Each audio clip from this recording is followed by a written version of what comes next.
Students, आज हम कुछ नेक्स्ट क्वेश्चन रेशियो टॉपिक के डिस्कस करने जा रहे हैं। तो इसमें हमारे पास जो पहला क्वेश्चन है जो आपके सामने है वो क्या है कि अगर हमें A रेशो B दी हुई है 3:4, ठीक है, तो आपको वैल्यू फाइंड आउट करनी है 2A + 3B ratio 3A + 4B, ठीक है। और इसके लिए हमारे पास 4 ऑप्शंस दिए गए हैं।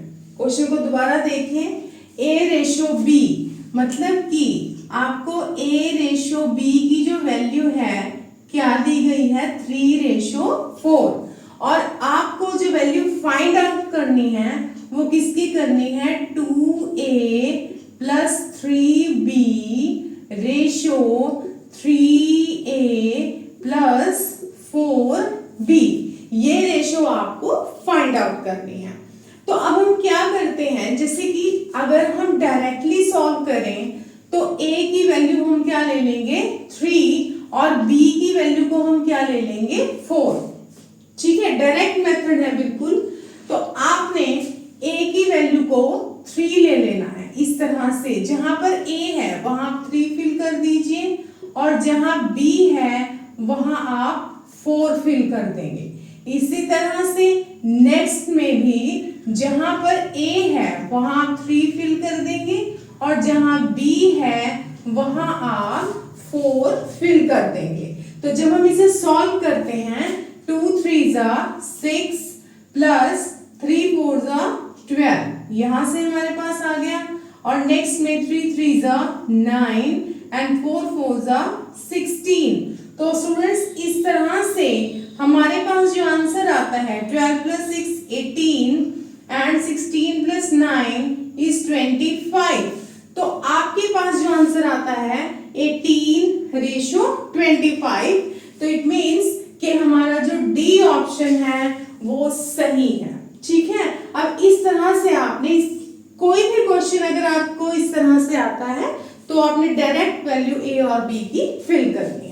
अब हम चलते हैं अपने नेक्स्ट क्वेश्चन की तरफ, जो है क्वेश्चन नंबर 2 इस वीडियो का।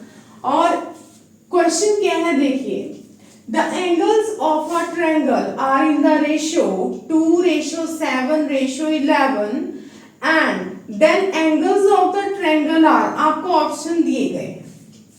तो सबसे पहले अगर हम एंगल सम प्रॉपर्टी की तरफ जाएं, जैसे कि बहुत सारे स्टूडेंट्स को पता है कि अगर हम किसी भी ट्रायंगल के तीनों एंगल्स को ऐड करते हैं, ठीक है, मान लीजिए एंगल A है, B है, C है, और अगर हम तीनों ही एंगल्स को एंगल A, B और C इसे ऐड करते हैं तो हमारे पास आंसर क्या आना चाहिए 180 डिग्री।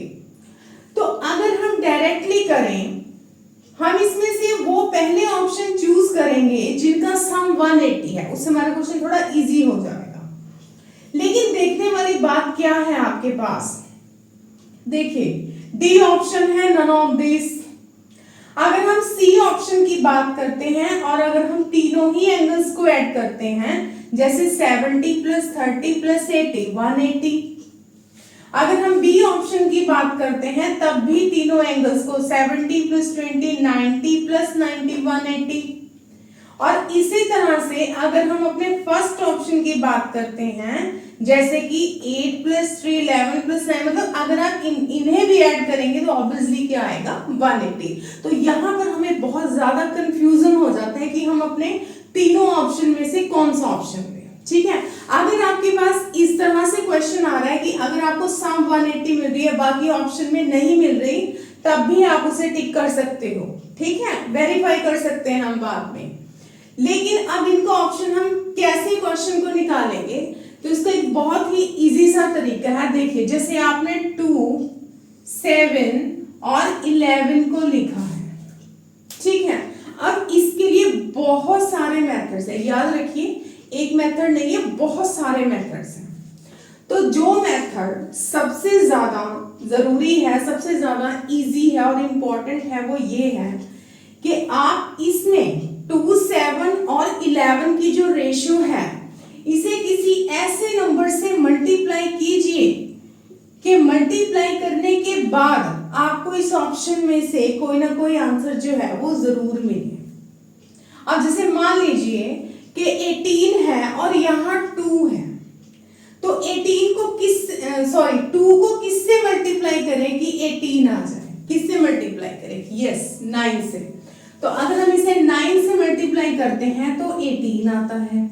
ठीक है, अब वही डिजिट हम यहाँ लेंगे। अगर 7 को 9 से करते हैं तो 63 आता है।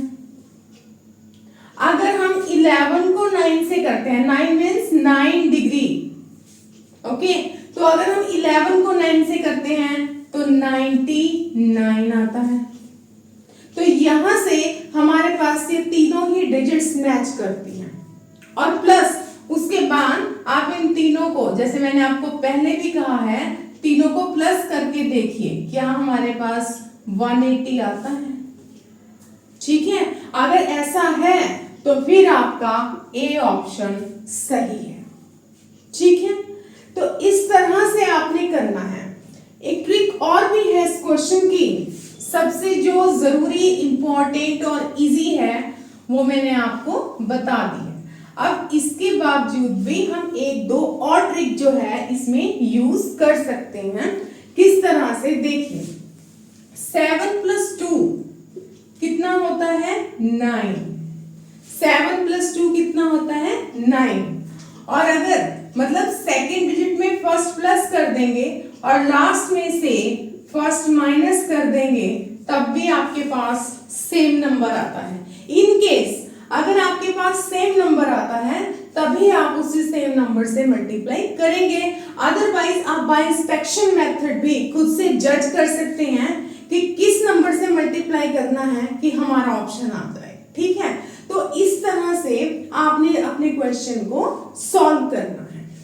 अब हम चलते हैं अपने लास्ट क्वेश्चन की तरफ, जो है स्टूडेंट्स। तो हमारा नेक्स्ट क्वेश्चन है, the number which when subtracted from each of the term of the ratio 19:31 reducing it to 1:4। अब इस तरह से क्वेश्चन आपको पूछा जा सकता है कि आपको रेशो दी गई है और आपने इन ऑप्शन में से वो नंबर को चूज करना है जिस नंबर को इस रेशो से सब्ट्रैक्ट करने के बाद जो रेशो आपके पास बचती है वो 1:4 हो। तो इस क्वेश्चन को करने का जो मेथड है वो ये है कि आप सारे ऑप्शंस को, जैसे हम ए ऑप्शन लेते हैं, पहले आप 19 और 31 सब्ट्रैक्टेड, तो मतलब आप पहले जो, अगर आप मान लीजिए 15 ले रहे हो तो आप न्यूमरेटर और डिनोमिनेटर मतलब दोनों ही टर्म्स में से इस नंबर को माइनस कर दीजिए। अब माइनस करने के बाद हमारे पास क्या आता है? 19 - 15 that is 4 and 31 - 15 that is 16। ठीक है, यहां से आपने देखना है कि स्टेटमेंट में हमारे पास है सब्ट्रैक्टेड। सब्ट्रैक्टेड है तो हम सब्ट्रैक्ट करेंगे। अगर यहां पर ऐड होता है कि आप इसमें ऐड कीजिए, डिवाइड कीजिए, मल्टीप्लाई कीजिए, जिस तरह से भी वो आपको कह रहा है आप उसी तरह से वो ऑपरेशन लगाएंगे। तो अब आपने क्या करना है? सब्ट्रैक्ट करना है। 19 - 15 4 एंड 31 - 15 16। अब आपने क्या करना है? इसे कैंसिल आउट कर देना है। अब आप इसे कैंसिल कीजिए, 4 × 1 = 4, 4 × 4 = 16। तो ऑब्वियसली हमारे पास फर्स्ट ऑप्शन से ही हमारा जो आंसर है वो क्लियर हो जाता है। तो हमारे पास क्या आ गया? 1:4। तो स्टूडेंट्स, इस तरह से कुछ क्वेश्चंस हैं जो हम अपने वीडियोस में अभी कंटिन्यूअसली डिस्कस करेंगे रेशो के, और उसके बाद हम अपने नेक्स्ट टॉपिक प्रोपोर्शन की तरफ जाएंगे। ठीक है, थैंक यू सो मच।